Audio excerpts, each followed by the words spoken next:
বহুল আলোচিত সেনাবাহিনীর অবসরপ্রাপ্ত মেজর সিনহা মোহাম্মদ রাশেদ খান হত্যা মামলায় সাবেক ওসি প্রদীপ কুমার দাস ও পরিদর্শক মোহাম্মদ লিয়াকত আলীর মৃত্যুদণ্ড বহাল রেখেছেন হাইকোর্ট। একই সঙ্গে ৬ আসামির যাবজ্জীবন কারাদণ্ড ঠিক রেখেছেন আদালত। রায় ঘোষণার পর সিনহার বোন জানান, যেদিন কার্যকর হবে সেদিন সন্তুষ্টি আসবে। অ্যাটর্নি জেনারেল মোহাম্মদ আসাদুজ্জামান বলেছেন, এ রায়ে ন্যায় বিচার প্রতিষ্ঠিত হয়েছে। আরও জানাচ্ছেন দীপন দেওয়ান।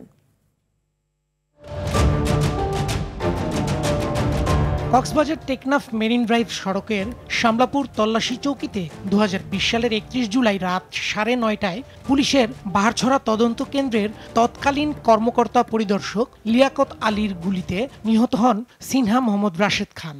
ঘটনার 5 দিন পর 2020 সালের 5 আগস্ট নিহত সিনহার বোন শারমিন শাহরিয়া ফেরদৌস বাদী হয়ে আদালতে মামলা করেন। 2020 সালের 13 ডিসেম্বর 15 জনকে অভিযুক্ত করে আদালতে চার্জশিট জমা দেয় র্যাব। অভিযোগপত্রে সিনহা হত্যাকাণ্ডকে পরিকল্পিত হিসেবে উল্লেখ করা হয়।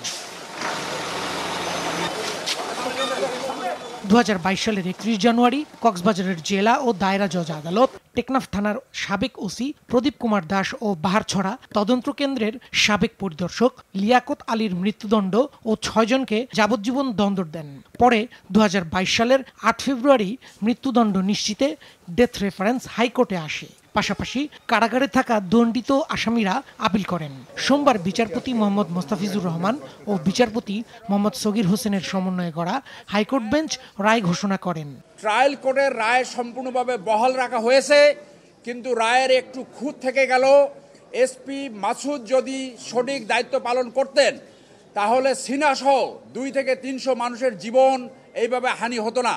আমরা মনে করি বিচারের এই ক্ষতটি অ্যাপিলেট ডিভিশন টেক কেয়ার করবেন এবং অ্যাপিলেট ডিভিশনে এসপি মাসুদের বিরুদ্ধে যথাযথ প্রসিডিংস জোড়ো করে শাস্তির সম্মুখীন করা হবে। আমরা আপাতত সন্তুষ্ট। আলোচিত এই মামলার রায় নিয়ে কথা বলেন অ্যাটর্নি জেনারেল মোহাম্মদ আসাদুজ্জামান। জানান, মেজর সিনহা তার জীবন দিয়ে অগণিত মানুষের জীবন রক্ষা করেছেন। এই নির্মম হত্যাকাণ্ডের বিচার যদি বাংলাদেশের মাটিতে আমরা না করতে পারি, তাহলে এই বাংলাদেশ তার সভ্যতার ইতিহাসে একটি প্রশ্নবোধক চিহ্ন হয়ে থাকবে। হয়তো মেজর সিনহার শূন্যতা পূরণ হবে না, বাট তারা মনে করবেন তাদের কণ্ঠে যে প্রতিবাদ উঠে এসেছিল সেই প্রতিবাদ একটি ভাষা পেয়েছে, একটি ন্যায় বিচার পেয়েছে। এই মামলার রায়ে প্রত্যেক আসামির 50,000 টাকার জরিমানার আদেশও বহাল রয়েছে। দীপন দেওয়ান, RTV, ঢাকা।